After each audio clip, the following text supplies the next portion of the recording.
where the sea rolls out to meet the land to merge into sky, where giant rocks of granite stand out among the hills, there is a deep urge in man to establish a kinship with nature, with the earth, with stone, with the sea.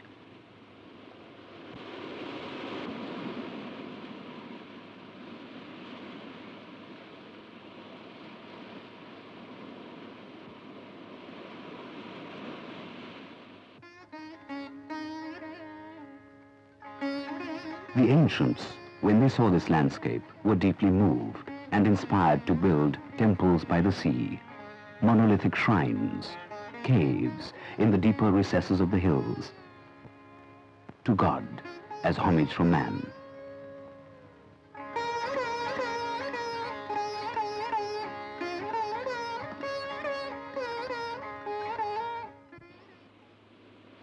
Today, Mamallapuram lies deserted, inhabited only by the fisher folk and the sound of the sea.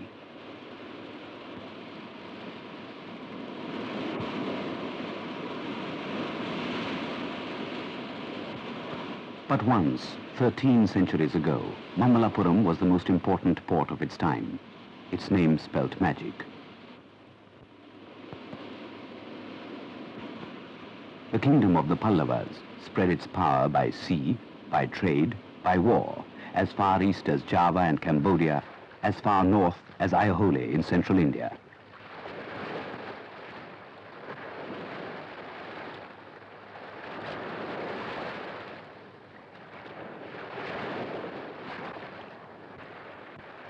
The contact here between man and the elements has always been close. The stones inspired it all, nature's own creations. Here was material challenging to the sculptor, something which enlarged his vision, yet kept an intuitive response to the natural shapes, the curves, the textures of the stone.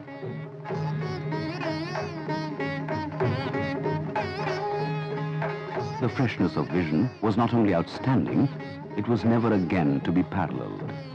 It drew directly from folklore and our popular imagination.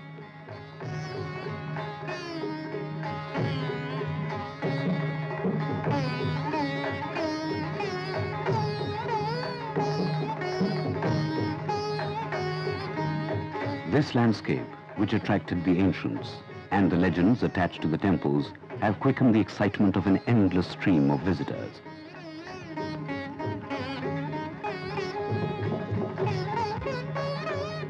They come, in awe and wonder, to stand before Vishnu, recumbent in his deep sleep on the bed of the ocean.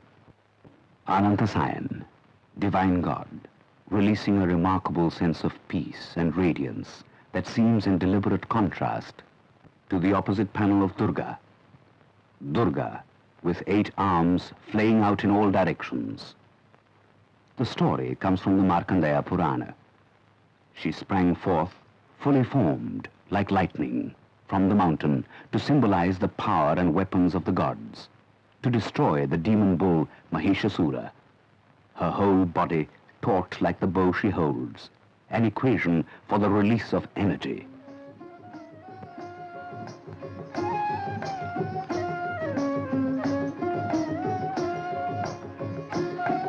Krishna, the divine savior, protecting his simple people and the cattle of Raj against the wrath of the god Indra.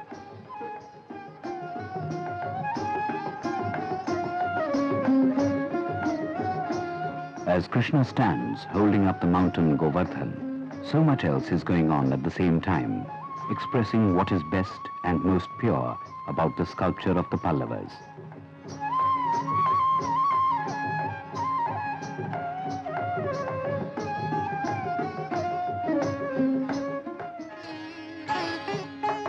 The Rathas, surely, are the most celebrated among the temples, initiating a new kind of monolithic shrine. 5 of them, strung out along the sands in a north-south direction.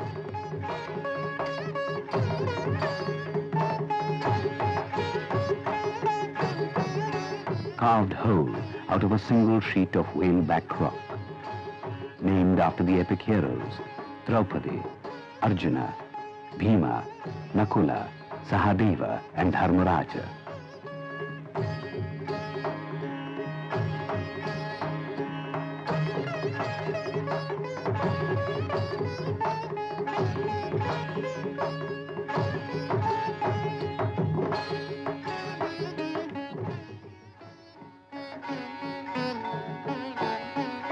There is something so arresting and pure about these figures. The slenderness of limbs have a strange, inexplicable sensuousness about them.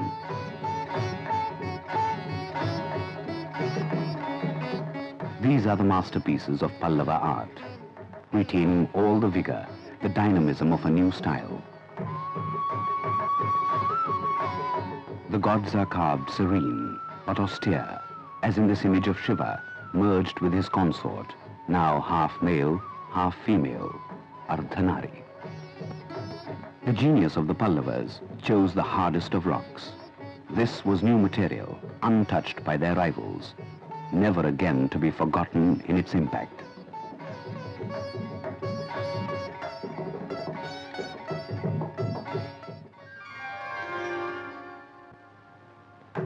The vision of the landscape coincided with the demand of the king Mahendravarman for a new legend to be carved on rock, an epic saga of gods and heroes that could defy the defeats he had suffered against the Chalukyan king Pulakasen.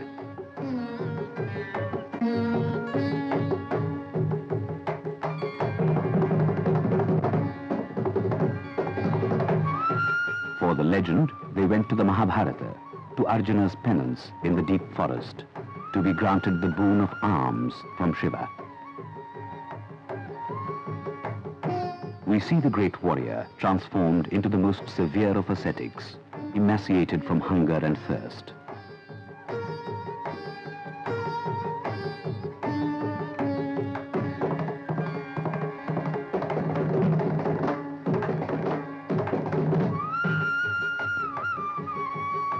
To this drama of epic dimensions, the sculptor added something of his own, the hypocritical cat, imitating Arjuna to persuade the mice that she too was holy, and so to provide food for more than just the soul. In the natural cleft of the rock are represented Nagas and water spirits to suggest the swelling waters in the river, which has led to the controversy today that because the river is vertical, it represents the descent of the Ganges.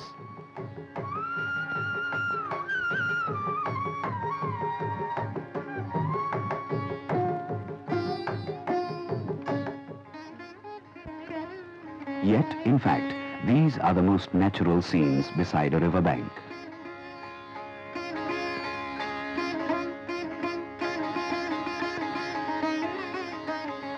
The heavens above tell a different story.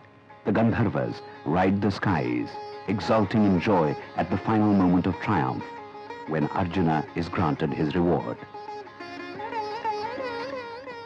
Below them rejoice the beasts of the forest. Life teems with running deer and antelope, the lions in their dens.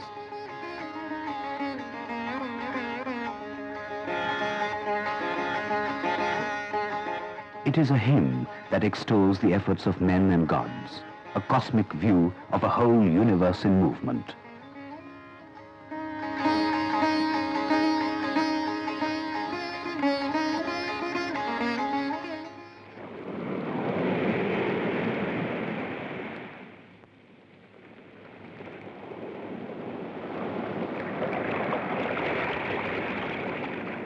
Between sea and sky, the shore temple, the last of the shrines to be built here.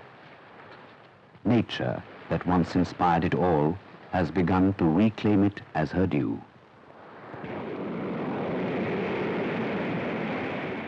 In a world silent, expectant, we hear the words of the poet Louis Matisse recalling a monochrome world that has all the indulgence of color, a still world whose every harmonic is audible, largesse of spirit and stone, created things for once and for all featured in full, while for once and never the Creator, who is destroyer, stands at the last point of land, featureless.